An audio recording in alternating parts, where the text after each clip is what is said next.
8월 30일 토요일 새벽기도 오신 여러분들 축복하고 환영합니다. 다 함께 사도신경으로 8월 30일 토요일 새벽기도회를 시작하겠습니다. 나는 전능하신 아버지 하나님 천지의 창조주를 믿습니다. 나는 그의 유일하신 아들 우리 주 예수 그리스도를 믿습니다. 그는 성령으로 잉태되어 동정녀 마리아에게서 나시며 본디오 빌라도에게 고난을 받으사 십자가에 못 박혀 죽으시고 장사된 지 사흘 만에 죽은 자 가운데서 다시 살아나셨으며 하늘에 오르시어 전능하신 아버지 하나님 우편에 앉아 계시다가 거기로부터 살아있는 자와 죽은 자를 심판하러 오십니다. 나는 성령을 믿으며 거룩한 공교회와 성도의 교제와 죄를 용서받는 것과 몸의 부활과 영생을 믿습니다. 아멘. 다 함께 찬송가 487장 어두움 후에 빛이 오며 함께 찬송하겠습니다.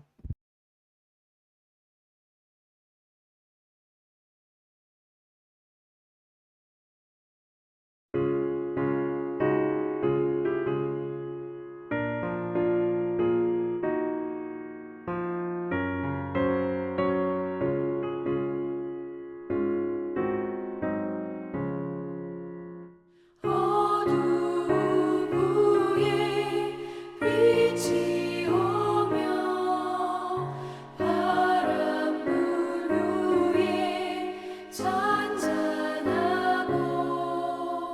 소나기 후에 햇빛 나며 수고한 후에 쉼이 있네.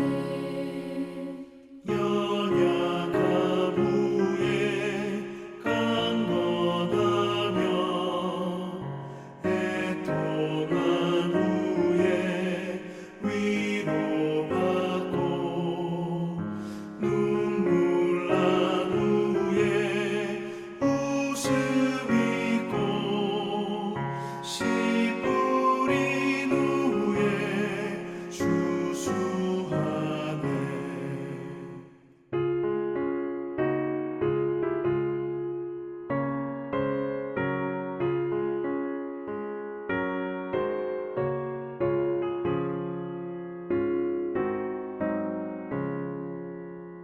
괴로움 후에 평안 있고 슬퍼한 후에 기쁨 있고 멀어진 후에 가까우며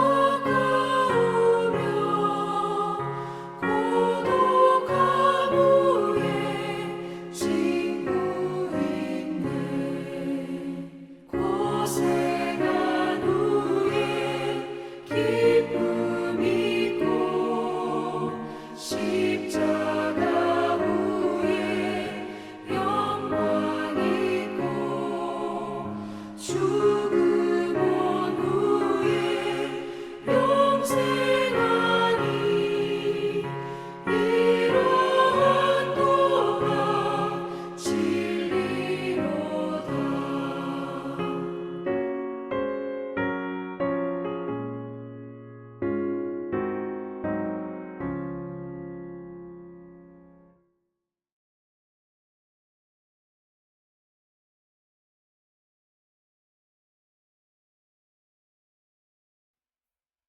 이 시간에는 공동의 기도 제목을 위해서 함께 기도하겠습니다.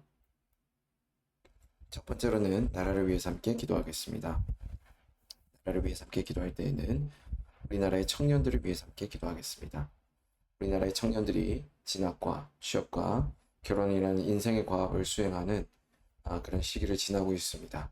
이 인생의 과업을 수행해가는 과정에서 느끼고 있는 여러 가지의 삶의 필요와 또 어려움들이 있는데 이것들이 주의 공급하심으로 풍성히 채워지는 은혜가 있도록 위해서 기도해 주시고, 또한 우리나라가 이런 인생의 과업을 수행해가고 있는 청년들을 계속해서 양성해 갈 수 있도록 이 문제를 두고 지혜를 맞대어 계속해서 지원을 잘 하는 그런 나라로 세워지도록 위해서 함께 기도하겠습니다. 두 번째로는 국내외 선교를 위해서 함께 기도하겠습니다. 국내외 선교를 위해서 함께 기도할 때에는 복음과 상황을 위해서 함께 기도하겠습니다. 복음과 상황을 위해서 함께 기도할 때에는 복음과 상황이 복음으로 역사와 사회를 잘 조명해 갈 수 있도록 위해서 기도해 주시고, 이를 위해서 수고하시는 김병년 목사님께서도 주어진 자리에서 맡기신 일들 잘 감당할 수 있도록 위해서도 함께 기도하겠습니다. 세 번째로는 삼성동안교회를 위해서 함께 기도하겠습니다. 삼성동안교회를 위해서 함께 기도할 때에는 주일 예배와 모임을 위해서, 그리고 교육자들을 위해서 함께 기도하겠습니다. 주일 가운데 드려지는 예배들이 있습니다. 유아 유치부에서부터 작년부에 이르기까지 드려지는 예배와 또 2부 순서 시간들 가운데 진행되는 모임들이 있습니다. 모두가 다 복음의 접촉점으로 잘 구성되고 또 세워지는 예배와 모임 될 수 있도록 위해서 기도해 주시고, 삼성동안교회를 섬기는 네 분의 교육자들이 맡기신 사명을 잘 감당하는 교육자들 될 수 있도록 또 위해서 함께 기도하겠습니다. 네 번째로는 교우 가정을 위해서 함께 기도하겠습니다. 교우 가정을 위해서 함께 기도할 때에는 유니경 교우의 가정을 위해서 함께 기도하겠습니다. 이 가정에 하나님 나라가 풍성하게 경험되며 이 가정을 통하여서 하나님 뜻하신 아름다운 계획이 열매 맺는 귀한 가정 될 수 있도록 위해서도 함께 기도하겠습니다. 다섯 번째로는 새벽 기도회를 위해서 함께 기도하겠습니다. 계속해서 온라인으로 진행되고 있는 새벽 기도회 가운데 말씀으로 역사하시는 그 주님의 음성을 듣는 시간 될 수 있도록, 방송상의 문제 없이 잘 진행될 수 있도록 위해서도 함께 기도하도록 하겠습니다. 함께 나눈 이 다섯 가지 기도 제목을 위해서 이 시간 한 목소리로 기도합니다.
예수님 이름으로 기도합니다.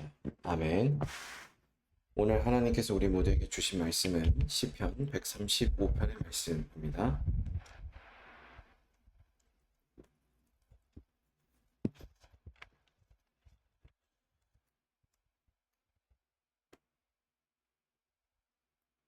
시편 135편의 말씀을 한 절씩 교독한 이후에 말씀의 은혜를 나누겠습니다.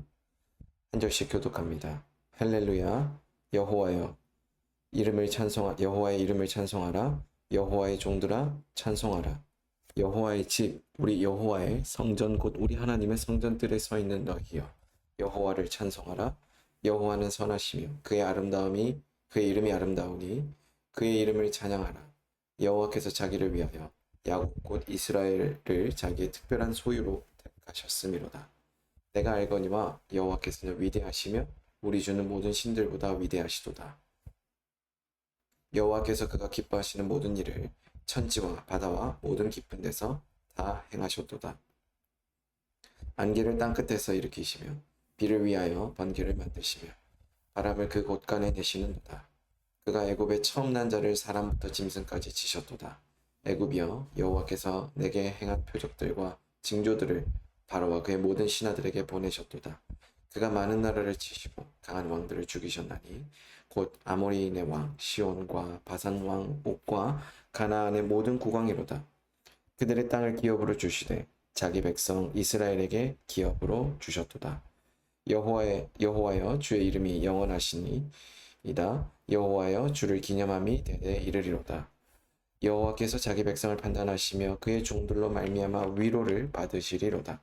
열국의 우상은 은금이요 사람의 손으로 만든 것이라. 입이 있어도 말하지 못하며 눈이 있어도 보지 못하며 귀가 있어도 듣지 못하며 그들의 입에는 아무 호흡도 없나니 이것을 만든 자와 그것을 의지하는 자가 다 그것과 같으리로다. 이스라엘 족속아, 여호와를 송축하라. 아론의 족속아, 여호와를 송축하라. 레위 족속아, 여호와를 송축하라. 여호와를 경외하는 너희들아, 여호와를 송축하라. 예루살렘에 계시는 여호와는 시온에서 찬송을 받을지어다. 할렐루야. 아멘. 오늘 하나님께서 우리 모두에게 주신 말씀은 135편의 이 말씀인데, 이 말씀에서 여호와에 대한 찬송으로 계속해서 채워지고 있는 것들을 우리가 보게 되죠. 시편 가운데 찬송시가 주를 이룹니다. 왜냐하면 시편이란 것 장르 자체가 하나님을 찬양하는 찬송으로 구성되어 있기 때문입니다. 찬양시 그리고 시편에 등장하는 여러 가지 찬양은 창조와 역사의 주인이신 하나님을 창조하도록 이것을 듣는 회중들을 초청합니다. 이 시는 구약의 성경 여러 부분을 빌려서 찬양시로 만든 것이 특징인데 어떤 사람들은 이 시를 찬양의 모자이크라고도 부릅니다. 그래서 이 시는 크게 세 부분으로 나눠서 볼 수 있는데 첫 번째 1절부터 4절까지는 하나님을 찬송하라는 권고, 5절부터 18절까지는 찬송할 이유, 그리고 19절부터 21절까지는 거듭 찬송할 것을 권고하는 이러한 내용들로 나뉘어집니다. 말씀의 자세한 내용을 한 번 더 살펴보도록 하겠습니다. 먼저 1절부터 4절을 한번 보겠습니다. 이 시편은 하나님의 모든 종들에게 하나님을 찬송하라 라고 하는 권고를 계속해서 거듭합니다. 창조주 하나님은 피조물로부터 찬송을 받으시기 합당한 분이십니다. 특별히 인간은 이런 하나님의 영광을 위해 지음을 받은 존재입니다. 인간은 찬송을 통하여 하나님께 영광을 돌리고 스스로를 하나님의 영광을 위해 지음받은 존재로 온전함에 이르게 할 수 있다. 이렇게 성경 우리에게 말씀합니다. 이처럼 찬송이 있는 곳에 창조의 목적도 성취되고 그리고 이 찬송이라고 하는 이 장르가 우리에게 꽤나 큰 축복을 공급하여 주고 있다라고 하는 것을 도전하지요. 찬송이란 것 자체가 우리에게 큰 축복이기도 하지만 그러나 찬송을 통해서 받는 복이 있다는 것을 성경은 부정하지 않습니다. 물론 관심을 가지고 있다 할지라도 우리가 어떻게 하나님을 찬송할 수 있는가에 대해서 우리가 끊임없이 관심을 쏟아야 하는 이유가 바로 여기에 있습니다. 은혜가 선행되지 않으면 하나님을 찬송하는 복을 누릴 수 없습니다. 만약 우리가 욥과 같은 극심한 시련 가운데 처해 있다라고 한다면 우리가 하나님을 찬송할 수 있겠습니까? 결코 그렇지 않죠. 그렇기 때문에 오늘 우리는 하나님께서 우리에게 원하시는, 하나님께서 우리에게 바라시는 바로 그 특권을 누림이 오늘 우리 가운데 드러날 것을 성경을 통해 오늘 시편 135편의 말씀을 통해 권면하고 있습니다. 특별히 4절은 여호와께서 자기를 위하여 야곱 곧 이스라엘을 특별한 자기의 소유로 택하셨다라고 말씀하는데, 이때 그 특별하다고 하는 것은 바로 하나님을 찬양하는 자, 하나님을 찬양하고 높이는 자들로 특별히 부름을 받았다라고 하는 것입니다. 이것이 18절의 말씀까지 이어지게 되면서 거듭해서 찬양을 해야 합니다. 그 이유가 이것입니다. 라는 구조로 시편이 전개됩니다. 우리가 찬양을 부를 때 감정을 동반한 신앙 고백, 바로 그것으로 우리가 인도함을 받는 이유는 무엇입니까? 바로 여기에서 하나님께서 우리를 영적인 존재로 지으셨다는 것에 증거가 있습니다. 하나님이 우리를 영적으로 하나님과 소통할 수 있는 존재로 지으셨기 때문에 바로 이러한 우리의 영적인 요소가 하나님의 이 찬양을 부름으로써 동기부여가 일어나게 되고, 또 그 안에서 하나님을 향한 반응이 일어나게 되는 것이죠. 이라는 것이 우리가 흔히 말하는 영성인데, 이 영성이란 하나님을 의식하는 마음, 하나님께 열려있는 마음, 하나님을 온전히 신뢰하는 마음 등을 가리킵니다. 그래서 우리가 영성을 지니고 있다는 것은 언제나 하나님을 찬송할 수 있도록 마음의 준비가 되어 있어야 한다는 것을 뜻합니다. 바울도 고린도 교회 성도들에게 이런 준비된 마음만이 하나님을 찬송할 수 있음을 말합니다. 고린도전서 14장 15절에 보면 그러면 내가 어떻게 할까? 내가 영으로 기도하고 또 마음으로 기도하며 내가 영으로 찬송하고 또 마음으로 찬송하리라 라고 고백하지요.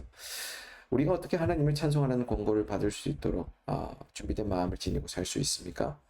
시편의 기자는 이 물음에 대해서 두 가지 사실로 말합니다. 하나는 창조의 하나님을 묵상하라는 것이고, 다른 하나는 인간의 역사를 주관하시는 하나님을 끝까지 묵상하고 붙들라라고 하는 것입니다. 사랑하는 여러분, 오늘 우리가 이와 같은 귀한 역사의 한복판에 부름을 받았습니다. 우리 가운데 함께 하시는 그 주님, 우리 가운데 붙드시는 역사로, 우리 가운데 놀라운 능력을 나타내시는 그 역사를 함께 하시는 그 주님이 찬송의 자리에서 오늘 우리가 그분을 경험하도록, 특별히 그분의 창조와 그분의 역사를 주관하시는 그 주권자의 역사를 경험하도록 우리가 부름을 받았습니다. 우리는 항상 창조자 하나님을 묵상함으로 영성을 유지할 수 있습니다. 여호와를 찬송하라. 여호와는 선하시며 그의 이름이 아름다우시니 그의 이름을 찬양하라. 여호와께서는 자기를 위하여 야곱 곧 이스라엘을 자기의 특별한 소유로 택하셨음이로다. 이렇게 말씀하시는 바로 이 시편의 말씀처럼 하나님은 우리를 하나님을 찬양하는 영적인 존재로 지으셨다는 것이죠. 이어서 5절부터도 이러한 맥락이 쭉 이어지는데, 시편 기자는 창조주 하나님이 선하시고 자기의 백성 삼아 주신 분임을 고백해야 한다라고 말합니다. 그리고 그는 계속해서 그 하나님은 광대하시고 모든 만물을 주관하시는 주권자이심을 말해줍니다. 여기 여호와께서 그가 기뻐하시는 모든 일을 천지와 바다와 모든 깊은 데서 다 행하셨다라고 말하는데, 이 말은 하나님께서 만물에 대한 절대적 주권을 가지셨다라는 뜻입니다. 즉 하나님은 원하실 때 안개를 땅끝에서 일으키실 수 있고, 비를 위하여 번개를 만드실 수도 있고, 바람을 내실 수도 있는 것이죠. 만물 가운데 하나님의 통치를 받지 않는 것은 없습니다. 여러분, 이것이 뜻하는 바가 무엇입니까? 우리의 모든 종류의 삶의 문제와 삶의 영역에서 일어나는 일들은, 그 행사들은 전부 하나님의 주권 아래에 있다는 것이죠.